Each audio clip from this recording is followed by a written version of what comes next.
નમસ્કાર મિત્રો, હવે આપણે સિમ્પલ ફ્યુચર ટેન્સ વિશે વાત કરીશું. સિમ્પલ ફ્યુચર ટેન્સ મતલબ સાદો ભૂતકાળ. આપણે ગુજરાતીમાં કહીએ તો સાદો ભવિષ્યકાળ, સોરી ભૂતકાળ નહીં મિત્રો, ભવિષ્યકાળ.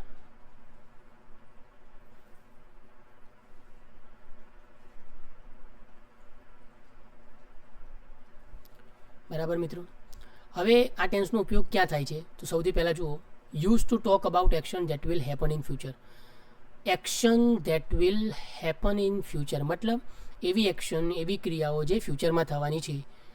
તો એવી ક્રિયાઓ માટે સિમ્પલ ફ્યુચર ટેન્સનો ઉપયોગ થાય છે. સિમ્પલ ફ્યુચર ટેન્સનો ઉપયોગ આપણે એવી ક્રિયાઓ માટે કરીએ છીએ, એના એક્ઝામ્પલ પણ આવ્યા છે. Subject, will go. તો યાદ રાખવાનું મિત્રો કે shall will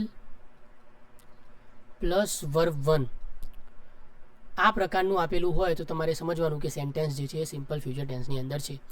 will go, will plus go જે છે વર્બ વન છે. ટુ સ્કૂલ, ટુમોરો જે છે એ કીવર્ડ છે. તો આવા શબ્દો આપેલા હોય તો પણ તમે પકડી શકો કે ભાઈ આ સેન્ટેન્સ છે કયા ટેન્સની અંદર છે, સિમ્પલ ફ્યુચર ટેન્સની અંદર છે. તો ટુમોરો જે કીવર્ડ છે. વિલ ગો એ પણ એનાથી પણ તમે ઓળખી શકો. વિલ કમ્પ્લીટ, એમાં કમ્પ્લીટ જે છે એ વર્બ વન છે. તો I will go to school tomorrow એનો અર્થ શું થયો મિત્રો કે અમે કાલે શાળાએ જઈશું. She will complete her homework એનો અર્થ શું થયો, એને એ તેનું ગૃહ કાર્ય કમ્પ્લીટ કરશે. કર્યું નથી મિત્રો, ભવિષ્યમાં કરશે. તો વિલ કમ્પ્લીટ છે એટલે આપણે એમ એનું કહી શકીએ કે એનું હોમવર્ક કમ્પ્લીટ કરશે ભવિષ્યમાં. તો આ રીતે શું છે ભાઈ, સિમ્પલ ફ્યુચર ટેન્સના 2-3 ઉદાહરણો છે.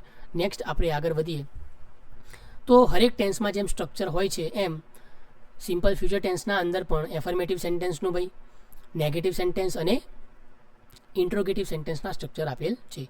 તો સૌથી પહેલાં આપણે એફર્મેટિવ સેન્ટેન્સ અથવા તો પોઝિટિવ સેન્ટેન્સની વાત કરીએ. તો આ પોઝિટિવ સેન્ટેન્સ અથવા એફર્મેટિવ સેન્ટેન્સની અંદર સૌથી પહેલાં શું થશે મિત્રો, સબ્જેક્ટ પ્લસ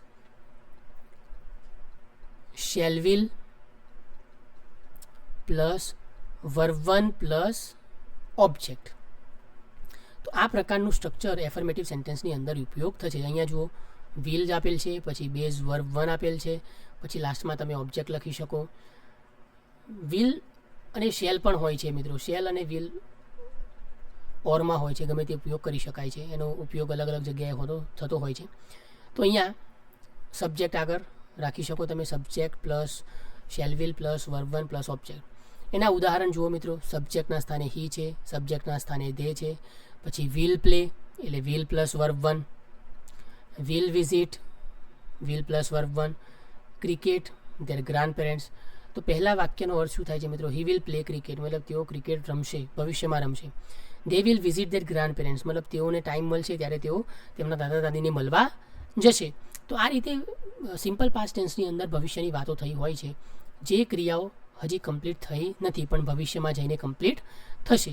એવી ક્રિયાઓને આપણે સિમ્પલ પાસ્ટ ટેન્સમાં દર્શાવીએ છીએ. નેક્સ્ટ આગળ વાત કરીએ તો જેવી રીતે આપણે વાત કરીએ એફર્મેટિવ સેન્ટેન્સની, એ જ રીતે નેગેટિવ સેન્ટેન્સનું સ્ટ્રક્ચર જુઓ. તો નેગેટિવ સેન્ટેન્સમાં સબ્જેક્ટ આગળ જ રહેશે, પ્લસ આ ફ્યુચર છે માટે શેલ વિલ, પ્લસ નેગેટિવ છે માટે શેલ વિલ, પછી નોટ, પછી વર્બ વન અને પછી ઓબ્જેક્ટ. અહીંયા ફૂલ સ્ટોપ આવશે. તો અહીંયા માત્ર શું લખેલ છે મિત્રો, will not plus verb one.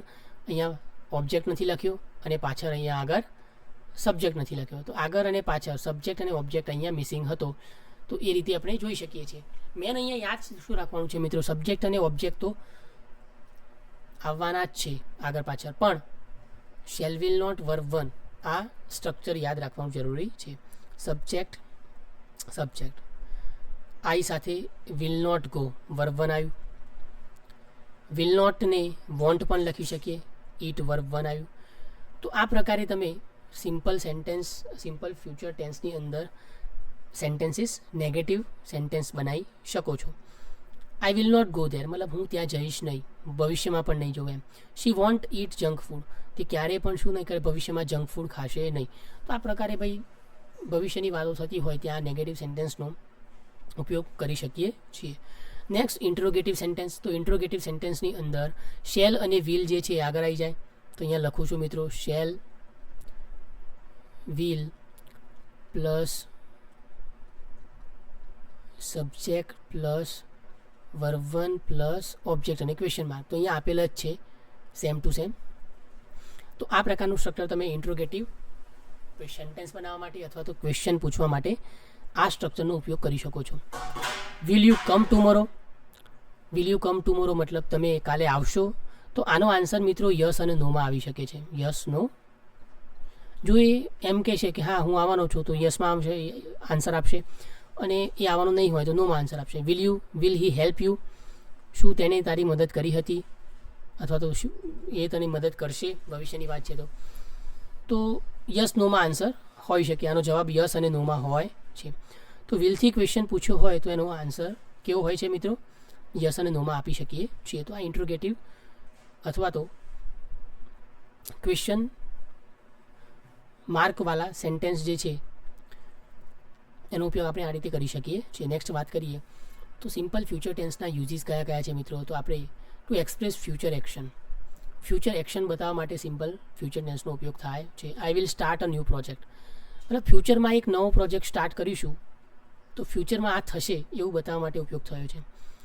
To make prediction કરવા માટે પણ આનો ઉપયોગ થતો હોય છે. મતલબ પ્રેડિક્શન મતલબ કે ભવિષ્યવાણી. ભાઈ ભવિષ્યવાણી તમારે કરવી હોય તો સિમ્પલ ફ્યુચર ટેન્સનો ઉપયોગ થતો હોય છે. It will rain today. આજે સંભાવના છે કે વરસાદ આવી શકે છે. ન પણ આવે પણ એ પ્રેડિક્શન કરવા માટે આપણે ભવિષ્યવાણી કરી શકીએ છીએ. To show decision made at a moment. કોઈ પણ એક ક્ષણે કોઈ ડિસિઝન લીધું હોય એ બતાવવા માટે પણ આપણે શું કરીએ છીએ? સિમ્પલ પાસ્ટ ટેન્સનો ઉપયોગ કરીએ છીએ. I will help you. તો એક ક્ષણે ડિસિઝન લઈ લીધું કે ભાઈ હું તારી મદદ કરીશ. તો એ શું બતાવે છે? ડિસિઝન શો કરવા માટે બતાવે છે. પ્રોમિસીસ, ઓફર્સ આ એક્સપ્રેસ કરવા માટે પણ સિમ્પલ પ્રેઝન્ટ ટેન્સ અથવા તો સિમ્પલ ફ્યુચર ટેન્સનો ઉપયોગ થાય છે. I will call you letter.